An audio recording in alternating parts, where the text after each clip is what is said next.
सियासत को लेकिन आप अलग नहीं रख सकते। नहीं, बिल्कुल जोड़ दूंगा, लेकिन क्योंकि आपने ये कहा कि एक लाइन जो है वो आप चाहे फिल्म्स हो, फिल्म फ्रेटर्निटी हो, शायर हो, इसमें भी देखिए एक पॉलिटिकल लाइन आ गई और एक डिवीजन आ गया। अब लोग बिल्कुल तय कर लेते हैं कि नहीं साहब हमको ये बोलना है, ये नहीं बोलना है, इस पिक्चर को देखना है, इस पिक्चर का विरोध करना है। ये कहां तक जायज है? नहीं, ये परंपरा डाली किसने? फिल्म रिलीज होने से पहले बॉयकॉट का ट्रेंड कौन चला रहा है और उन ट्विटर हैंडल्स को फॉलो कौन कर रहा है, ये आपको देखना पड़ेगा ना। फिल्मी कलाकारों को बुला करके उनका राजनीतिक इस्तेमाल कौन कर रहा है? इससे पहले भी देश में फिल्में बनती थी, बॉलीवुड है ही, उसकी एक पुरानी परंपरा है, लेकिन फिल्मों का राजनीतिकरण किया किसने? इसके जिम्मेदार कौन है? ये तो आप भी जानते हैं, देश जानता है। फिल्में अपने मिजाज की, जिस देश में अपनी पसंद की फिल्में सरकार टैक्स फ्री कर रही है और कफन पर जीएसटी लगा रही है, उस देश का तो भगवान ही मालिक है। हो रहा है ना, अपने पसंद की फिल्में टैक्स फ्री की जा रही हैं और कफन पे जीएसटी लग रही है। दूध, दही, छाछ, पनीर, मक्खन, रबर, पेंसिल तक पे जीएसटी लग रही है। तो ये कौन कर रहा है? देखिए, सरकार कह रही है कि साहब सबका विकास होगा, हम सबके साथ हैं और सबका विश्वास लेकर चलना चाहते हैं, कोई अलग नहीं है हमारे नजरिए में। मैं तो पिछले 3 दिन से देख रहा हूं, शिवराज सिंह चौहान जी का कौन सा विकास हुआ बेचारे का? विकास तो मोहन यादव जी का हुआ। वो तो एक प्रणाली है, वो एक प्रणाली, राजनीतिक ऐसी दल है प्रणाली जिसको चाहिए। देखिए, प्रणाली है, विधायक दल नेता चुनता है, लेकिन इतने वरिष्ठ नेता जो सेकंड लाइन लीडरशिप है भारतीय जनता पार्टी की, किस तरह से केंद्रीय नेतृत्व उसे समाप्त कर रहा है, ये हम तीनों राज्यों में देख रहे हैं ना। ठीक है, मैं कांग्रेस पार्टी से संबंध रखता हूं, लेकिन हमारी सहानुभूति है शिवराज सिंह चौहान जी के साथ भी, रमन सिंह जी के साथ भी, और वसुंधरा जी को ही हाथ में पर्ची दे दी गई कि आप अनाउंस करिए। मतलब मेहनत कोई और करे, पद किसी और को जा रहा है। हालांकि वो दूसरा दल है, मुझे उस पर टिप्पणी करने का कोई मेरा मन नहीं है, लेकिन ये हो तो रहा है ना, सबका साथ सबका विकास। आप जिस संदर्भ में कह रहे थे, मैं उसे दूसरे संदर्भ में कह रहा हूं। बेचारे मेहनत किया शिवराज सिंह चौहान ने, लाडली बहनाओं का अब क्या होगा? लाडली बहना उनसे लिपट के रो रही है, ये कौन सा सबका साथ सबका विकास? क्योंकि आपने ये जो 5 राज्य थे, इसमें आपने भी धुआंधार प्रचार किया। तेलंगाना कांग्रेस पार्टी जीती है, बाकी 4 जगह अप्रूटेड है। जो इलेक्शन रिजल्ट्स हैं वो कांग्रेस के फेवर में नहीं थे। हालांकि एंटी इनकम्बेंसी लोग कह रहे थे, मध्य प्रदेश में सरकार आ रही है, छत्तीसगढ़ में आपके पास एक पॉपुलर चीफ मिनिस्टर था, उसके बाद भी सरकार नहीं आई। राजस्थान एक रिवाज है एक बार का, उसको मैं डिस्काउंट करता हूं। क्या 3 वजह थी जो कांग्रेस पार में वापस नहीं आ पाई? सबसे पहली बात कि रिजल्ट से पहले, एग्जिट पोल के बाद से जिस तरह का एक माहौल बनाया गया कि कांग्रेस पार्टी का सुपड़ा साफ हो गया, या 3 राज्य जैसे बुरी तरह, मैं इस हार को बहुत बुरी हार नहीं मानता। 2%, 1.5% वोट का डिफरेंस है राजस्थान में, छत्तीसगढ़ में। मध्य प्रदेश यकीनन हमारे लिए सरप्राइजिंग रहा, लेकिन यह कहना कि हमारे नेताओं से कोई चूक हो गई, मैं ये मानता हूं कि रणनीति में थोड़ी चूक हुई होगी, बूथ पर कोई चूक हुई होगी। जनता हमें वोट देना चाहती थी। राजस्थान का जो रिवाज था वो यही था कि बुरी हार होती थी। हाँ। लेकिन अशोक गहलोत जी की राजस्थान सरकार की जो योजनाएं थी वो इतनी शानदार थी कि चिरंजीवी योजना जैसी योजना पूरे देश में किसी भी राज्य में, कोई विरोधी भी आकर के कह दे कि चिरंजीवी योजना जैसी योजना गरीबों के लिए पूरे देश में कोई है, तो मैं अपनी बात वापस ले लूंगा। 25 लाख रुपए का फ्री इलाज किसी भी व्यक्ति को, और उसे हमने घोषणा पत्र में आखिरी दिनों में कहा कि इसे 25 लाख से बढ़ा के 50 लाख करेंगे। तो यह आसान योजना नहीं थी। हम विकास के मुद्दे पर लड़ रहे थे। भारतीय जनता पार्टी ने ध्रुवीकरण की कोशिश की, उसमें सफल रही। हम यह मानते हैं कि थोड़ी सी रणनीतिक चूक रही हमारी, लेकिन तेलंगाना जैसा राज्य हमने जीता जो हमारे पास कभी नहीं था। हमने तेलंगाना बनाया था, तेलंगाना को सजाने संवारने का सपना हमारा था। हमने बहुत शानदार तरीके से वहां जीत दर्ज की। वहां बीआरएस हारी, भाजपा हारी, दोनों मिलकर लड़ रहे थे, फिर भी हारे। ऐसे में हम इस चुनाव के नतीजों से थोड़े से कहीं ना कहीं हल्के से हमें चिंता है, इसमें कोई दो राय नहीं। लेकिन मैं ये नहीं मानता कांग्रेस के कार्यकर्ताओं को इतना डिमोटिवेट होने की जरूरत नहीं है। ये चुनाव 2024 का सेमीफाइनल जैसा था, लेकिन सेमीफाइनल में हम अच्छा लड़े हैं, हम इससे इनकार नहीं करते। छत्तीसगढ़ में भी वोट का प्रतिशत बहुत कम रह गया। और ये जो 3 राज्यों के रिजल्ट हैं, आप पिछली बार ये तीनों राज्य हम जीते थे और यहां पे लोकसभा में हमने सिर्फ 3 सीटें जीती। तो हम इस रिजल्ट को अगर पलट करके वापस ला पाए 2024 में, तो मैं ये मानूंगा कि रिवाज फिर बदलेगा, इसमें कोई दो राय नहीं। ठीक है, क्योंकि बीच में आपने पोलराइजेशन शब्द का प्रयोग किया, बीजेपी बार बार कहती है कि कांग्रेस जो है वो मुस्लिम अपीजमेंट करती है। देखिए, भारतीय जनता पार्टी के पास और कोई मुद्दा नहीं है। वो दानिश अली को मंत्री, दानिश आजाद अंसारी को मंत्री बनाएं, मुख्तार अब्बास नकवी को राज्यसभा भेजें, एमजे अकबर को राज्यसभा भेजें, वो सैयद जफर इस्लाम को भारतीय जनता पार्टी वाले राज्यसभा भेजें, तारिक मंसूर को अलीगढ़ यूनिवर्सिटी का वीसी रहते उठा करके राष्ट्रीय उपाध्यक्ष बनाएं और एमएलसी बनाएं, तो वो मुस्लिम तुष्टीकरण नहीं है। तब तो ये कहेंगे कि ये सबका साथ सबका विकास है। लेकिन अगर भारतीय जनता पार्टी के बरक्स कांग्रेस पार्टी किसी मुसलमान को टिकट दे दे लोकसभा का, राज्यसभा का, तो ये मुस्लिम तुष्टीकरण। इस देश के किसी भी समाज को राजनीतिक तौर पे प्रतिनिधित्व देना तुष्टीकरण कैसे हो गया? मुझे ये सवाल पूछना है। मैं पढ़ा लिखा व्यक्ति हूं, मुझे तो हैरत होती है कि ये जो शब्द भारतीय जनता पार्टी ने ईजाद किया है, तो क्या मतलब राजनीतिक भागीदारी की बात करना तुष्टीकरण है? ये तो मुझे देश के प्रधानमंत्री जी से पूछना है। फिर तो आप जब किंग मोहम्मद सलमान को बुला करके, या फिर कतर के बादशाह को बुला करके, ईरान के बादशाह को बुला करके गले से लगते हैं, तो ये कौन सा तुष्टीकरण है? कौन सा तुष्टीकरण है? क्यों मिलते हैं आप? अगर आपको मुस्लिम शब्द से, गृह मंत्री जी तेलंगाना में खड़े होकर कहते हैं कि हम 4% मुस्लिमों का जो रिजर्वेशन है उसे समाप्त कर देंगे, ये एक गृह मंत्री की भाषा होनी चाहिए। आप एक समाज के प्रति, एक धार्मिक समाज जो इस देश का एक अभिन्न हिस्सा है, जिसने इस देश की आजादी की लड़ाई से लेकर के देश के बनने संवारने सब में अपना बराबर का योगदान किया है, तूने नफरत का जो बाजार सजाया हुआ है, तू ये कहता है मुसलमान पराया हुआ है, आजा दिल चीर के दिखलाऊं वतन का नक्शा, मेरा भारत मेरी सांसों में समाया हुआ है। आप कैसे अलग कर सकते हैं? आप कैसे कह सकते हैं? आप कैसे कह सकते हैं? मतलब ये शब्द ही अपने आप में बहुत ही अपमानजनक है, बहुत ही अपमानजनक है। और मुझे लगता है कि भारतीय जनता पार्टी को वोट लेने की राजनीति में किसी एक समाज को अपमानित करने का कोई अधिकार नहीं है। और अगर ऐसा करते हैं तो उनका ये जो नारा है सबका साथ सबका विकास, ये कोरा है, ये झूठा है, ये बकवास है। ठीक, क्योंकि प्राइम मिनिस्टर की आपने बात करी, आप देखिए जो ये स्टेट्स थे, कोई भी स्टेट लीडर को बीजेपी ने सीएम का चेहरा प्रोजेक्ट नहीं किया था, जबकि सिटिंग शिवराज सिंह चौहान थे, रमन सिंह वहां पहले थे, वसुंधरा राजे थे। और बीजेपी ने कहा कि साहब हम नरेंद्र मोदी की गारंटी पे चुनाव लड़ रहे हैं, उन्होंने भी खूब प्रचार किया। जब वोट आया तो बीजेपी ने कहा कि ये साहब मोदी की गारंटी है और ये वोट नरेंद्र मोदी का है राज्यों में। देखिए, सामने युवा बैठे हैं, छात्र बैठे हैं। मैं एक बात कह रहा हूं, सब हो सकता है अलग अलग राजनीतिक दल को मानने वाले, विचारधारा को मानने वाले लोग हों। नरेंद्र मोदी जी देश के प्रधानमंत्री हैं, राजस्थान में खड़े होकर के 450 रुपए के गैस सिलेंडर की गारंटी देते हैं। मुझे देश बताए कि उत्तर प्रदेश में तो सरकार है ना, वहां 450 का दे दीजिए ना। गुजरात में तो सरकार है, वहां 450 का दे दीजिए ना। असम में सरकार है, वहां 450 का गैस सिलेंडर दे दीजिए। और आप तो प्रधानमंत्री हैं, पूरे देश पे आपकी सरकार है ना, पूरे देश में आज से 450 का लागू कर दीजिए ना। ये झूठ आप क्यों बोल रहे हैं? ये गुमराह देश को क्यों कर रहे हैं? चूंकि कांग्रेस पार्टी ने 500 रुपए का राजस्थान में गैस सिलेंडर दिया, इसलिए मजबूर होकर के आपको यह कहना पड़ा कि हम राजस्थान में 450 का, तेलंगाना में हम गैस सिलेंडर 450 का देंगे। ये जो शब्दों का जाल बुनते हैं प्रधानमंत्री जी, दरअसल वो झूठ होता है। देश को मैं ये बात कहना चाहता हूं, प्रधानमंत्री जी ने अपने चुनावी कैंपेन की शुरुआत 2014 में जब की, तो उन्होंने 3 बड़े नारे दिए।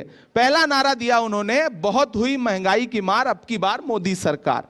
इस नारे को तथ्यात्मक तौर पे जरा आप जांच लीजिए तो आप ये पाएंगे कि सरसों का तेल जो 70 रुपए किलो था वो 200 रुपए के पार हो गया प्रेजेंट टाइम में।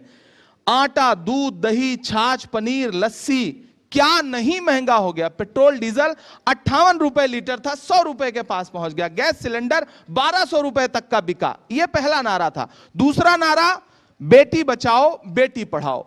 हम जहां बैठे हैं यहां से महज 200 मीटर की दूरी पर ओलंपिक पदक लाने वाली बेटियां जंतर मंतर पे पुलिस के जरिए घसीटी गई। हमने देखा या नहीं देखा? हमने देखा। यह इस नारे की सच्चाई है। इससे थोड़ा सा आगे जाइए, लखनऊ में उन्नाव की जेल में आज भी भाजपा का एक विधायक बलात्कार के आरोप में सजा काट रहा है। और कल ही सोनभद्र में भारतीय जनता पार्टी का एक विधायक एक नाबालिग बच्ची के बलात्कार के आरोप में कल ही उसको सजा का ऐलान हुआ है। सजा कल सुनाई जाएगी, जेल भेज दिया गया।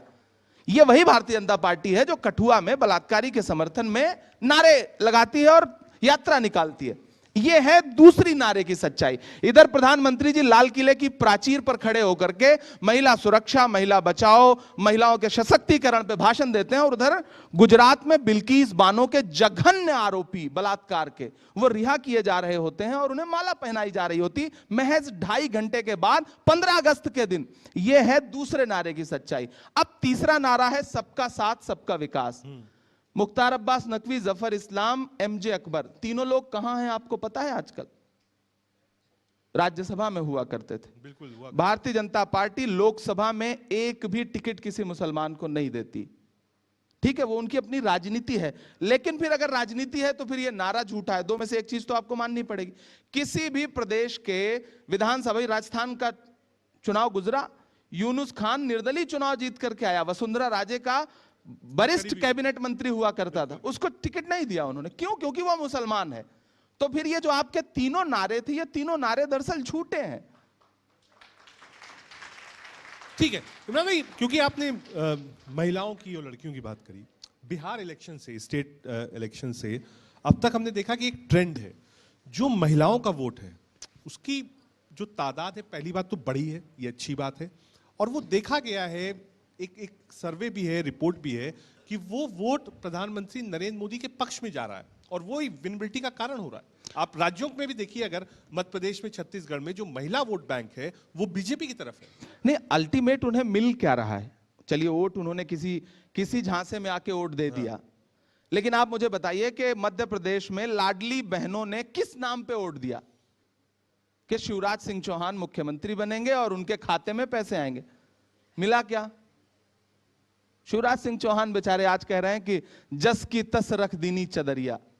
वो आज किसी ने बहुत अच्छा शेर पोस्ट किया है, मैं तो शायर हूं, कि 18 साल तो कुछ कम नहीं होते मामा, सबके दामन में तो व्यापम नहीं होते मामा। 18 साल तो कुछ कम नहीं होते मामा, सबके दामन में तो व्यापम नहीं होते मामा। या तो दिल्ली में कोई होता आपका दिलदार सनम, या तो फिर साहिब आलम नहीं होते मामा। तो साहिब आलम ने क्या किया? मामा को निपटा दिया। उधर महिलाओं ने इस नाम पे वोट दिया कि महंगाई कम होगी, लेकिन किचन में सबसे ज्यादा महंगाई को झेलता कौन है? महिलाएं झेलती हैं, बहनें झेलती हैं। जब वो सब्जी बनाने के लिए कढ़ाई में सरसों का तेल डालती हैं तो उसके साथ उनके आंसू गिरते हैं, क्योंकि जो 70 रुपए था वो 200 रुपए किलो हो गया। महिलाओं को मिला क्या? महिलाओं को मिला ये कि जो गैस सिलेंडर 400 रुपए का मिलता था वो 1000 रुपए के पार हो गया। बर्नर ऑन कर रही हैं तो भावनाएं भी उसके साथ जल रही हैं। तो अगर किसी झांसे में आके महिलाओं ने वोट किया भी तो अल्टीमेट उनको मिल क्या रहा है? महिला सुरक्षा की बातें प्रधानमंत्री जी कर रहे हैं, लेकिन मैं तो मतलब पूरे देश की बात अगर करूं तो कोई एक राज्य बता दीजिए जहां महिलाएं खुद को बहुत ज्यादा सुरक्षित महसूस करती हैं। लेकिन वोट दे रही हैं। हाँ, वोट दे रही हैं। तुझको कितनों का लहू आ चाहिए अर्ज़े वतन, कितनी आहों से कलेजा तेरा ठंडा होगा। मुझे भी हैरत है कि वोट क्यों दे रहे हैं। मैं मोरबी में था गुजरात चुनाव के दौरान प्रचार में। मोरबी में पुल टूटा, 100 से ज्यादा लोग मारे गए और वहां भाजपा बड़े बहुमत के साथ चुनाव जीती। मैं एक चैनल पे इंटरव्यू में था, लोगों ने कहा कि भाई वहां भी जीते। तो मैंने कहा वाकई कैसे जीते? कौन सा मैकेनिज्म है? हमें यह समझने की जरूरत है कि एक तरफ लाशें बिछी हैं और महीने भर बाद चुनाव है और चुनाव जीत रहे हैं वो। तो इस मैकेनिज्म को तो देश को समझने की जरूरत है कि कौन से मुद्दे चाहिए चुनाव लड़ने के लिए, मुद्दे क्या चाहिए, जनता के मुद्दे क्या होने चाहिए, यह जनता को भी थोड़ा तय करना है। महंगाई मुद्दा है तो महंगाई तो इस सरकार ने आसमान पर पहुंचा दी, सुरक्षा मुद्दा है तो आसमान पर पहुंचा दी। दुर्घटनाएं लगातार बढ़ गई, रेलवे की सुरक्षा भगवान भरोसे है। रेलवे का फेयर स्थिति यह है कि कहीं कहीं तो डायनेमिक फेयर के नाम पे फ्लाइट के टिकट से भी महंगा हो गया। तो कभी कभी मुझे लगता है कि मुद्दे क्या हों, देश भी ये, मतलब मैं तो जनता से भी पूछना चाहता हूं कि मुद्दे क्या होने चाहिए। अगर ये मुद्दे नहीं है तो फिर राजनीति किन मुद्दों पे होनी चाहिए? ठीक है इमरान भाई, ये जो इलेक्शंस हमने देखा इसमें गारंटीज बहुत थी, 5-5, 6-6, 7-7 जो गारंटीज थी वो बीजेपी कांग्रेस दोनों ने दी।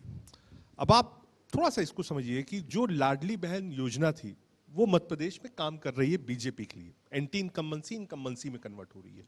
लेकिन जो योजनाएं आपने राजस्थान और छत्तीसगढ़ में चलाई वो आपके पक्ष में काम नहीं कर रही हैं। दोनों जगह गारंटीज का ही अगर आप बात कर लीजिए नहीं, तो हमने एक शुरू जगह में ही है, आपसे रजत जी दूसरी ये जगह कहा नहीं है। कि कहीं ना कहीं हमसे रणनीतिक तौर पर चूक हुई, हम मानते हैं इस बात को, स्वीकार करते हैं। अशोक गहलोत जी ने बहुत अच्छा काम किया, राजस्थान सरकार ने बहुत शानदार काम किया, भूपेश बघेल जी ने बहुत अच्छा काम किया। आपके ही सर्वे बता रहे थे कि सरकार बन रही, आप मतलब कई चैनलों के, प्रमुख चैनलों के सर्वे बता रहे थे। दूसरी महत्वपूर्ण बात यह कि चूक यह हुई कि शायद हम उन योजनाओं को जमीन तक पहुंचा नहीं सके। राहत कैंप लगा करके मुख्यमंत्री अशोक गहलोत ने 500 रुपए के गैस सिलेंडर जनता को तब दिए जब देश 1200 रुपए का गैस सिलेंडर खरीद रहा था। ठीक है। ये सब चीजें तो हमारी सरकारों ने की। आज के दौर में 25 लाख रुपए का फ्री इलाज आसान बात नहीं है। 5 लाख रुपए का आयुष्मान कार्ड सेंट्रल गवर्नमेंट देती है। मैं हेल्थ कमेटी का, स्टैंडिंग कमेटी का मेंबर हूं पार्लियामेंट का। मैं देख रहा हूं कि उसके इंप्लीमेंटेशन में कितनी प्रॉब्लम्स हैं, लेकिन एक राज्य ने चिरंजीवी योजना को इतने शानदार तरीके से इंप्लीमेंट किया, उसके बाद भी अगर जनता तक हमारी बातें नहीं पहुंची तो हम मानते हैं कि हम में कहीं ना कहीं रणनीतिक चूक है। मोदी हम फैक्टर उसे सुधारेंगे। मोदी फैक्टर मानते हैं आप कि भाई मोदी प्रचार कर देते हैं, भाई मोदी तो वो फैक्टर- चुनाव चेंज हो जाता है। मोदी फैक्टर तेलंगाना में क्यों नहीं काम किया? मोदी फैक्टर जो है वो मिजोरम में क्यों नहीं काम करता? मोदी फैक्टर मणिपुर में क्यों नहीं काम करता? नहीं, जहां इकाई है तेलंगाना में भी आप देखिए वोट शेयर उनका बढ़ा है। नहीं, वोट शेयर बढ़ा है, वोट लेकिन शेयर प्रधानमंत्री जी ने कितने रोड शो किए, वो फैक्टर वहां नहीं काम किया ना। तो दरअसल बात ये होती है कि आपके साथ प्रॉब्लम क्या है, मीडिया के साथ प्रॉब्लम क्या है? अगर जीते तो प्रधानमंत्री जी की फोटो, हारे तो नड्डा जी की फोटो। नहीं, हमने जीत हमेशा की- से नड्डा जी की और खड़गे जी की 2 फोटो प्रॉब्लम लगाई ये थी। है हमने कि नहीं लगाई थी। इस देश का मीडिया ये चाहता है कि सब कुछ, अगर कुछ अच्छा हो रहा है भारतीय जनता पार्टी के यहां, वहां और भी नेता हैं, थोड़ी राजनाथ सिंह जी को भी क्रेडिट दीजिए, थोड़ी वसुंधरा राजे को भी दीजिए, थोड़ा उनके स्टेट नेतृत्व को भी क्रेडिट दीजिए। आपने एक भी क्रेडिट शिवराज सिंह चौहान को नहीं दिया। वहां भी बिल्कुल दिया। मोदी जी का फैक्टर। नहीं, बिल्कुल मैं दिया। ये मानता हूं, शिवराज सिंह मैं- चौहान ने बढ़िया मैं चुनाव लड़ा। विपक्ष में होने के बावजूद, मैं कांग्रेस पार्टी का मेंबर आप पार्लियामेंट होने के बावजूद कह रहा हूं कि मध्य प्रदेश में शिवराज सिंह ने बहुत मेहनत की थी। उस मेहनत की वजह से भारतीय जनता पार्टी बढ़त पे आई, इसमें कोई दो राय नहीं। कमलनाथ जी ने कम मेहनत करी, हम आप मानते नहीं, हैं? कमलनाथ जी ने भी मेहनत की, कमलनाथ जी ने भी मेहनत की, लेकिन अब जो जीता उसकी तारीफ आप थोड़ी सी ज्यादा करते हैं, तो मैं मानता हूं कि शिवराज ने बहुत मेहनत की, लेकिन वहां भी आप क्रेडिट मोदी जी को ही देंगे।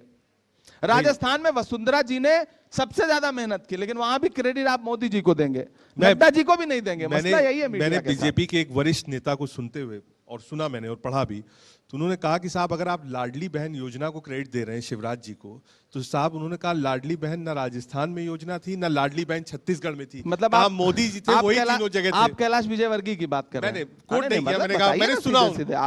आप बताइए कि कैलाश विजयवर्गीय जी उनका ये बयान था, उन्होंने कहा कि साहब ये योजना कहाँ कैलाश थी? विजयवर्गीय जी नहीं चाहते थे कि शिवराज जी सीएम बने, फिर से निपटा दिया गया उनको, तो ठीक वो है। तो अपने मकसद में सफल हुए। ये जो हिंदी हार्टलैंड का जो, ठीक है, डीकपलिंग ऑफ पॉलिटिक्स आपने समझाया, मैं मान गया, 20 साल पहले आप भी राज्यों से बाहर हुए थे, आ गए थे, लेकिन हिंदी हार्टलैंड में इस वक्त ये जो चुनाव था, इसमें से अगर छत्तीसगढ़, राजस्थान, मध्य प्रदेश में से आपको एक राज्य मिलता, तो ये यहां से 24 का माहौल बैलेंस में क्रिएट होता कि साहब 2 पार्टी चुनाव लड़ रही है। हिंदी हार्टलैंड में बिल्कुल आउटराइट रजत जी, बाहर हो ये जाते हैं। यही 3 राज्य के नतीजे थे 2019 में। हाँ। आपने कभी मोदी जी से कहा कि 3 राज्य आप हार गए हैं? छत्तीसगढ़ हार गए थे, मध्य प्रदेश हार गए थे, राजस्थान हार गए थे। तब आपने भारतीय जनता पार्टी से ये नहीं कहा था ना कि ये 3 राज्यों के चुनाव हारे हैं तो 2024 में आपकी संभावनाएं बिल्कुल धूल-धूरसित हो गई, नहीं कहा था ना आपने।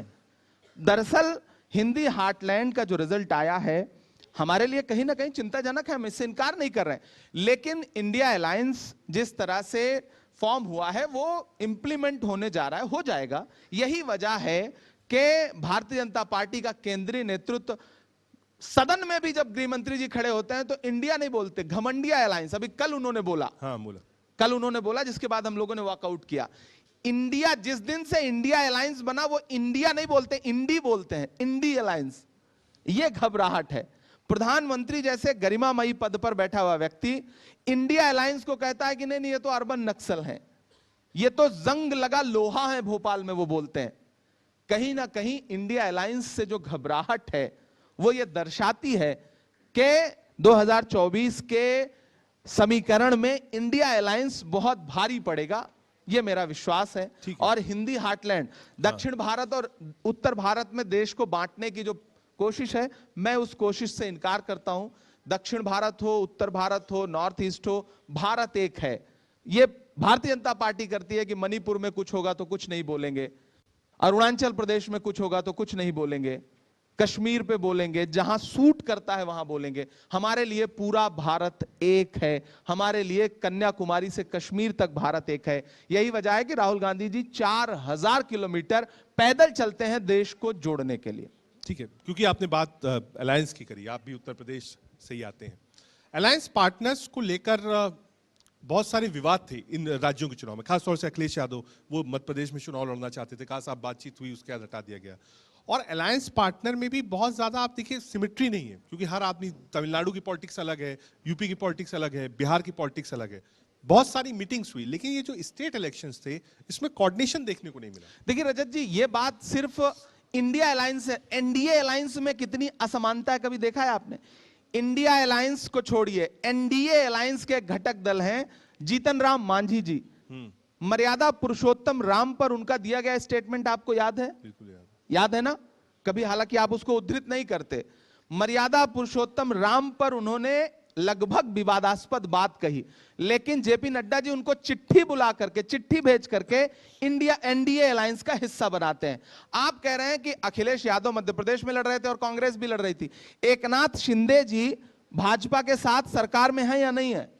बिल्कुल है। महाराष्ट्र में, राजस्थान में लाल डायरी वाले जो विधायक थे वो किस पार्टी से चुनाव लड़ रहे थे आपको पता है? एकनाथ शिंदे की पार्टी से, और वहां भाजपा भी चुनाव लड़ रही थी। तो आपने कभी इस पे सवाल खड़ा किया कि दो सहयोगी दल जो मुख्यमंत्री और उप मुख्यमंत्री बनकर के बैठे हैं महाराष्ट्र में, वो एक दूसरे के खिलाफ चुनाव कैसे लड़ रहे हैं? दरअसल जिस दिन से इंडिया अलायंस फॉर्म हुआ है, भाजपा का और मीडिया का एक सूत्री कार्यक्रम है कि इस अलायंस में कैसे दरार दिखे। वो दरार दिखाने के लिए कभी आप टीएस देव का एक बयान उठाएंगे, कभी कमलनाथ जी का एक बयान उठाएंगे। नहीं, इंडिया अलायंस में कहीं कोई डिफरेंसेस नहीं है। अभी 6 तारीख को भी सबने साथ में बैठ के खाना खाया है, 19 को फिर खाना खाने जा रहे हैं। 2024 में ये अलायंस पूरी मजबूती के साथ एकजुट होकर के लड़ेगा, क्योंकि हमारे लिए अपने राजनीतिक स्वार्थ से ज्यादा महत्वपूर्ण है लोकतंत्र की लड़ाई, महत्वपूर्ण है संविधान बचाने की लड़ाई। और इस एक सूत्र में पूरा देश और पूरे राजनीतिक दल जो इंडिया अलायंस के सहयोगी हैं वो आपको साथ दिखेंगे। इसलिए दरार दिखाने की कोई कोशिश ना करिए, दरार बिल्कुल नहीं है। राजनीतिक विभिन्नताएं हो सकती हैं, मत भिन्नताएं हो सकती हैं, लेकिन हम एकजुट हैं क्योंकि हमें लोकतंत्र बचाना है। घर सजाने का तस्वुर तो बहुत बात का है। वसीम बरेलवी का एक शेर है कि अपने चेहरे से जो जाहिर है छुपाएं कैसे, तेरी मर्जी के मुताबिक नजर आए कैसे। घर सजाने का तस्वुर तो बहुत बाद का है, पहले यह तय हो कि इस घर को बचाएं कैसे। मसला संविधान और लोकतंत्र को बचाने का है, हम उस लड़ाई में साथ खड़े हैं। बहुत शुक्रिया इमरान प्रतिब साहब, आप आए। धन्यवाद। बहुत बहुत शुक्रिया। जैसे मैंने आपको कहा था कि अपने शायरिक अंदाज और अपने धमाकेदार भाषण के लिए जाने जाते हैं। आप सब ने काफ़ी इस सेशन को एंजॉय किया।